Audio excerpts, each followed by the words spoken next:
میں شادی کی رات ڈری سہمی سی بیڈ پر سمٹی سی بیٹھی تھی. میرے دل میں بے پناہ وسوسے اور خوف پنجے گاڑے بیٹھے تھے. اگر میرے شوہر کو پتہ چل گیا کہ میں شادی سے پہلے اپنا کنوارا پن کھو چکی ہوں تو وہ تو مجھے طلاق ہی دے دے گا. مگر میں نے اسی لیے تو ایک پینڈو شخص کا انتخاب کیا تھا کہ اسے کچھ پتہ نہ چل سکے، کیونکہ گاؤں کے لوگ سادہ دیہاتی ہوتے ہیں. مگر پھر بھی دل میں ایک وسوسہ سا تھا کہ کہیں اسے پتہ ہی نہ چل جائے. مگر جب شوہر کمرے میں آیا تو میں اسے دیکھ کر بالکل حیران رہ گئی، کیونکہ اس کے ہاتھ میں 2 سفید رنگ کی چادریں تھیں.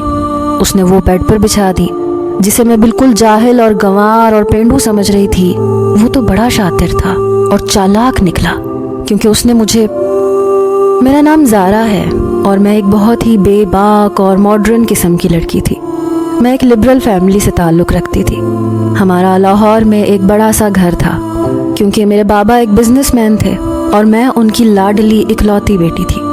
لاڈ پیار نے مجھے کافی حد تک بگاڑ دیا تھا. میرے ماں باپ میرے اوٹ پٹانگ فیشن پر مجھے بالکل بھی روک ٹوک نہیں کرتے تھے، کیونکہ انہوں نے مجھے بہت لاڈ پیار سے پالا تھا. میں جب یونیورسٹی میں گئی تو مجھے اور بھی زیادہ کھلی چھوٹ مل گئی. لڑکوں کے ساتھ گھومنا، ان کے ساتھ گپے لگانا میرا مشغلہ بن چکا تھا. میں لڑکیوں سے زیادہ لڑکوں کے ساتھ دوستی رکھنا پسند کرتی تھی. مگر کہتے ہیں نا کہ لڑکے اور لڑکی کے درمیان دوستی والا رشتہ نہیں ہو سکتا. اس لیے یونیورسٹی کا ہی ایک لڑکا جس کا نام احسن تھا وہ مجھے پسند آ گیا، اور اسے بھی میں بہت اچھی لگتی تھی. میں ہر وقت اس کے ہاتھوں میں ہاتھ ڈال کر گھومتی رہتی. یہ دوستی کب محبت میں بدل گئی کچھ پتہ نہ چلا.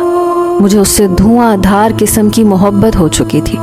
اوپر سے میری چڑھتی جوانی نے مجھے اور بھی زیادہ بے باک قسم کا بنا دیا تھا. احسن کافی ہینڈسم لڑکا تھا. ہماری دھواں دھار قسم کی محبت ایک جنون میں بدل چکی تھی کہ میں صحیح اور غلط کی پہچان کھونے لگی. احسن کہتا کہ دن ہے تو میں کہتی ہاں دن ہے. وہ کہتا رات ہے تو میں کہتی رات ہے. پھر ایک دن اس نے مجھ سے ایک عجیب قسم کی فرمائش کر ڈالی، وہ خواہش جو ایک لڑکا ایک لڑکی سے کرتا ہے، اور میں اس کی خواہش سن کر عجیب کشمکش میں پڑ چکی تھی. اس نے کہا کہ لگتا ہے تمہیں میری محبت کھوٹی لگتی ہے، اس لیے خاموش ہو گئی ہو. اس نے مایوسی سے مجھے دیکھا.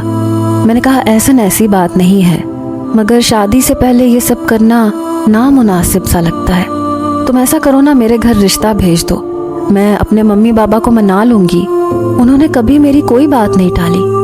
تو احسن کہنے لگا یار ابھی ہم پڑھ رہے ہیں، شادی کا ذکر درمیان میں مت کرو. ابھی تو میں بس محبت کرنا چاہتا ہوں تم سے، تمہیں محسوس کرنا چاہتا ہوں، کیونکہ محبت کا ایک الگ چارم ہوتا ہے. شادی ہو جائے تو پھر ویسی محبت نہیں ہوتی جیسی شادی سے پہلے تھی. اس لیے میں جی بھر کر شادی سے پہلے تم سے محبت کرنا چاہتا ہوں. پھر شادی بھی کر لیں گے، کون سا میں کہیں بھاگا جا رہا ہوں. اور میں اس کی بات سن کر شش و پنج میں مبتلا ہو گئی. مانا کہ میں ایک لبرل لڑکی تھی، میرے ماں باپ بھی بہت ماڈرن تھے، مگر انہوں نے میری تربیت ایسی بھی نہیں کی تھی کہ میں کسی لڑکے کے ساتھ ہوٹل میں کوئی رات گزارنے چلی جاتی، کیونکہ میں تو اپنے گھر سے باہر کبھی ایک رات بھی نہیں رہی تھی.